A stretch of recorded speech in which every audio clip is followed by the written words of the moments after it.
Hi, Jayce. I was wondering if you might be able to share with us what the remembrance of 9/11 means to you personally, and also on a little broader spectrum, how maybe the fact that we're able to play baseball tonight, in light of everything that's going on in the world, represents the tenacity of the American spirit.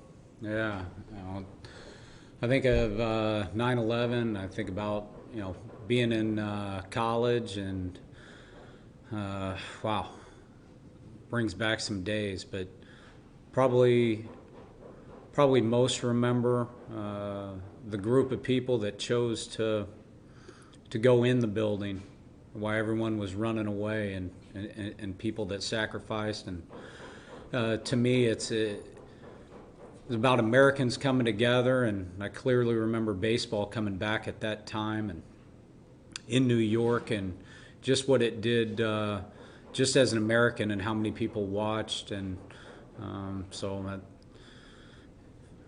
think about, I don't know, all those things, and it's especially now with everything going on. I think it's just a good reminder to come together and to have one another's backs. Is this something, as young as many of these players are, is something that they have any memory of, or how is it sort of talked about or maybe reflected upon amongst the players in the clubhouse? We've got different ranges and ages, all across the board. So it hits guys in different ways, for sure. I think, they all, for the most part, remember watching the games on TV and bringing people together, and they hear stories of what it did, and certainly when you hear stories of people that were either at that game or played in that game too, just what a big deal that was for just uniting the country. As far as Garrett Richards go, last outing outstanding. How important was that for him to have a nice rebound outing like that for him personally? And also, what changes did you see in him in that last stretch? Well, I think it was important, and then hope to carry that momentum into tonight. As far as changes, he was just very efficient with his pitches, and he was in the zone with all three pitches, primarily fastball, slider, and but I thought he did a good job of mixing the curveball in there, and that curveball is a really good pitch for him. So if he's able to get three pitches in the zone, and he's aggressive with his mentality, he's tough. So that's what we want to see tonight, and hopefully he can kind of set the tone and get us going. Just curious on the curveball, on certain nights where we haven't seen it, is that more by design or just one of those nights where he doesn't have a feel for it? Because you're right, it is a good weapon when he's got it. Yeah, I think the majority of the time it's a field deal. And so, if he can get close with it or find it, he can continue to work through it. And then, there's some days where, the fastball and slider are working really well. So we'll kind of see how he goes out tonight. But, his curveball always plays if he's got feel for it. As far as Moreland DHing tonight, you have several options that you can go with over at first base. You chose Nola. You could have gone with Cronenworth. But what are the deciding factors on a nightly basis when you are going to get Mitch tonight off his feet? Well, it's just trying to keep the guys as fresh as possible, and we talked about Nola having the ability to go to the infield, and thought tonight may be a good night to try that. He's been behind the plate quite a bit, and just trying to get him from squatting as much throughout the night. Certainly Castro's played well behind the plate, so it's going to be good to get him back in there, and just want to, with Hosmer being down, we just got to make sure, with Mitch and some of the guys, to keep them as fresh as possible. So their bats are in there. They're just, shuffling a position or two here or there. Thanks, Jason. Derek Togerson. Hey, Jayce, during this winning stretch you guys have, you got won so many different ways. You won 1-0. You won blowouts. You won shootouts. Any way you can win a ball game, you found a way to do it. Does that speak to the versatility or the mentality of this group one? Well, I think a little bit of both, but the team we want to be is a team that can win several different ways. We want to have flexibility in how we do it. We don't want to be one-dimensional where teams can game plan for one or two things and we don't have the ability to adjust. But I think most importantly, you look up over over that stretch that you're talking about, it's been different guys. It's been different guys individually. It's been different groups collectively. Whether last night it was the bullpen. We've had a good run of some starting pitching. We've had some nights where a defensive player too has picked us up, and we've had different guys in the lineup come up at big moments and either start an inning or finish an inning. So that's just a credit to the depth of the team and being able to do some different things, which I think you have to do to be able to get on some good winning stretches. I know you want to say one game at a time, but your magic number now for a playoff berth is down to 8. When you get to single digits, I think it becomes real. The Padres, as you know, haven't been to the playoffs since 2006, but they haven't won a playoff game in San Diego since 1998. Do you find yourself thinking at all about just the ability to bring a long overdue playoff win or a playoff appearance to the folks here in San Diego? As soon as those things start to enter the mind, honestly, I shut it off, because I know that crazy things happen, and I know that we have to be present. There'll be a time and place where we think about those things and tackle those things and game plan for those things. But honestly, until we get there, doing the best we can at staying in the present. And we got a tough matchup tonight in Cueto, and how are we going to get runs on him, and hopefully Garrett can go out and set the tone for us. And that's really as simple as the thought process for tonight. So just trying to stay disciplined and not getting ahead of myself for sure, and for the group as well. Just staying present in the moment, and it's easier once the game starts. It is challenging at times before the game, after the game, but once the game starts, it's the guys have done their prep work, and then it just becomes pulling for one another and getting the job done, and that part's a blast. So the game's a lot easier than some of the downtime. Thanks, Jayce. Good luck tonight. Thank you. Kevin Acey. What has Pierce Johnson done for you lately? He's been able to throw in critical, meaningful parts of the game, and it's fun watching his confidence grow. I think we've always believed in him, and I think now, deep down, he's really starting to believe in himself and understands that he's got real weapons, and he's a tough matchup for righties and lefties. And as good as he's throwing the ball now, it's fun to see him build confidence and understand that he's been getting big outs for us, and he's going to continue to get big outs for us. The breaking ball is one of the better breaking balls in the game, and it plays really well off his fastball. He's locating his fastball better. He's going down with it. He's going up with it, and it's got real life. And he's doing different things with the curveball as well. He's landing it for strike. He's throwing a sharp one for swing and miss. He's bouncing it when he needs. So I just love to see him continue to grow. You're not looking ahead, but there is planning that has to be done. What are some of the things that you will factor in as you decide on a postseason rotation? Well, like I said yesterday, I think it's something that after this homestand that potentially we could start to dig into. Right now we're the number one priority has been checking in on the guys' health. Coming in today, obviously we had a lot of relievers throw, seeing who can bounce back, who's feeling good. Obviously with Paddock, he's going through the process right now, and still getting evaluated with our trainers.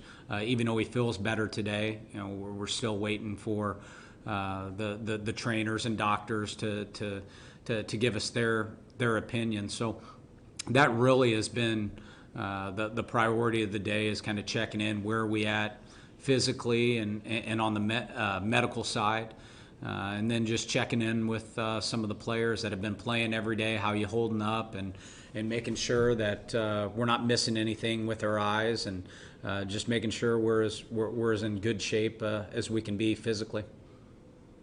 Is it a boot or no? No. So he's walking fine? No. I mean, he walked into the training room when I when I saw him, he had his ankle in the cold tub, which he was doing the contrast. So, to be honest with you, I didn't see him walk. I saw him. I had a conversation with him as his foot was in the cold pool, and he said he had a compression sleeve on last night, and said he woke up and felt better this morning or better today than he did last night. So that seemed to be a good sign, but that was just us having a conversation. Kyle Glazer. Hey Jayce, when you and your staff took over at the beginning of this season, what were the main things you wanted to focus on with this group and emphasize? I think we talked about training and being experts in their areas, and for our group in particular, we kind of talked about what do we want to be about offensively. What are the playoffs teams that have made the playoffs the last 4, 5, 6, 7 years?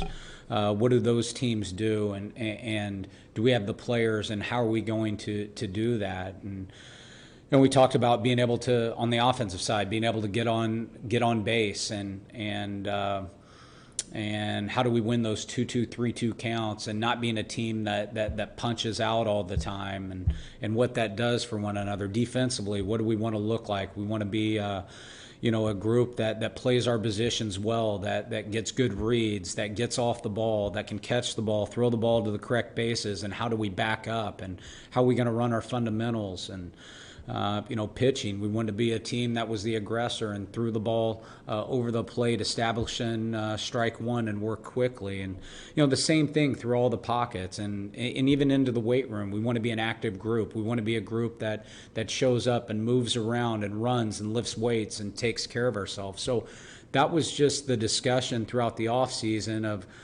what do we want our identity to be, and then how do you break that down, with our group, and how are we going to teach that? How are we going to work that? What are some of the drills that you do? And so that's been a long discussion that started in the off season, and so far I'm really proud of the group of coaches and group of staff right now.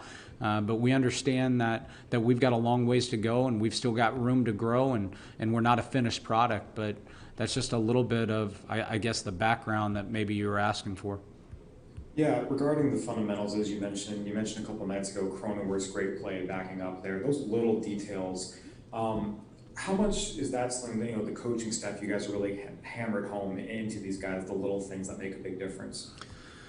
They've been, the coaching staff has been just unbelievably resilient with the attention to detail, and the players have been so open-minded and responded well, and there'll be plays that I look up and, okay, we got the out, and the way Bobby Dickerson and Wayne Kirby and Skip and Keith Worm, and the way these guys see the game, Bobby is not satisfied until there are 8 guys moving to the right spot after every play, and continuing to push, be encouraging.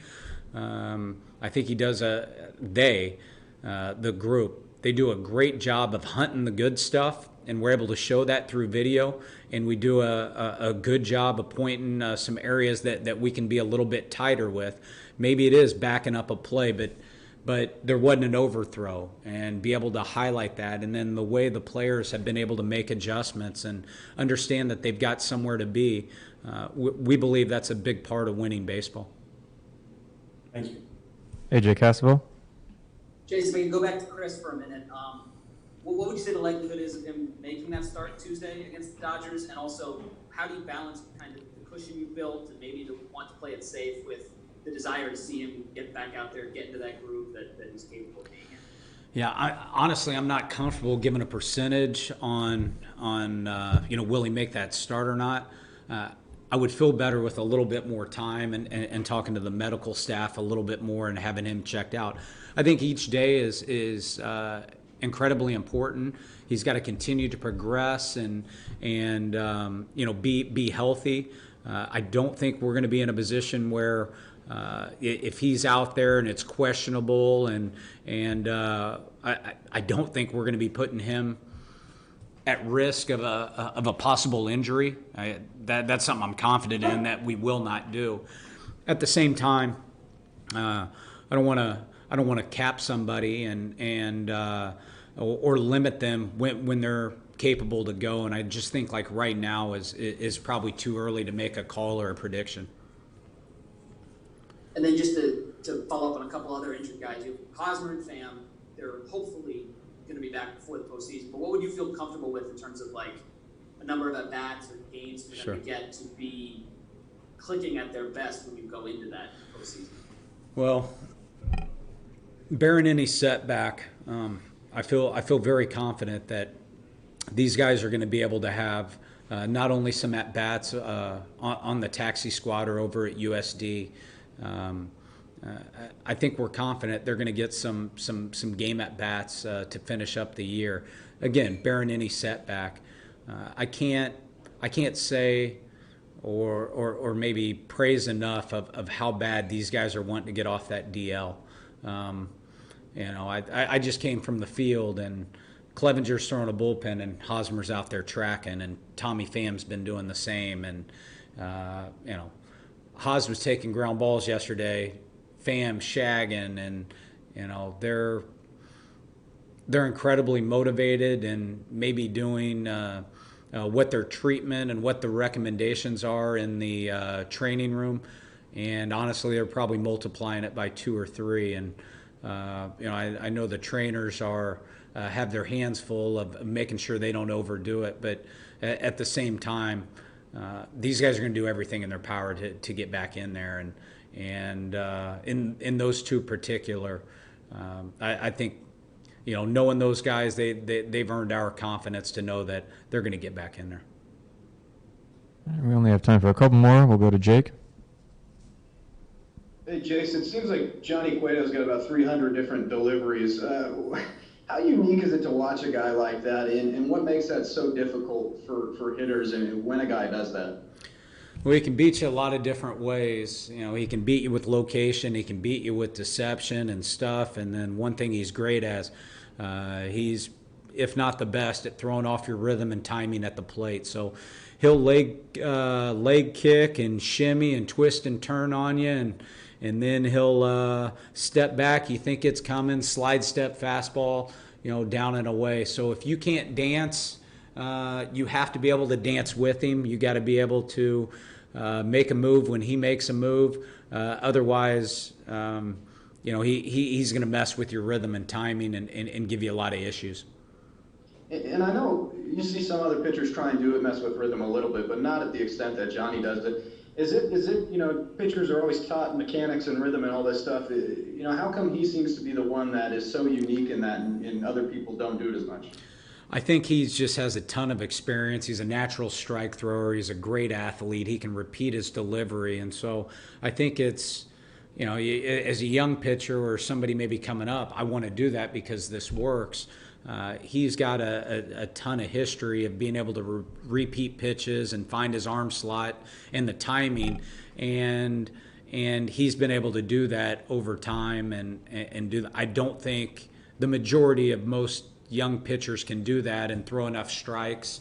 I think it's something that's potentially, if you've got the ability, you can learn over time, and Johnny's been doing it for a long time, so he's probably close to mastering it. All right. Thanks, Jayce. All right, we'll finish up with Kevin Acey. Hey, Jayce, I know you would have loved for your pitchers, your starting pitchers to start going 7, 8 innings a long time ago, but I wonder if you think that the experience your bullpen, your relievers have had being thrown into the fire so often, how that might benefit you. Well, there's no doubt that they had to do the majority of some heavy work early. And, I think we all had some good moments and some rough moments, and, gotten through, and it's made them stronger. Now they've found their rhythm and timing. And they're in a pretty good groove right now, which is great. So, looking back, I'm happy with the way, that the starters have been. It's not properly built up, but we were probably a little bit conservative at the beginning. But the last thing we wanted was to step on the gas and have a setback. We've been in the mindset that we're going to be playing meaningful ball this time of the year, and now we're here, and we're grateful for it. And now we get to come to the ballpark, and these games mean something every day. So, we need to continue to have some good breaks and some good luck with the health department. We got to take care of ourselves, but we've got 2 weeks of baseball that's going to be a lot of fun, and we've got a lot of guys that are prepared to throw some innings for us, and we just got to continue to improve and continue to play our better ball, each and every day.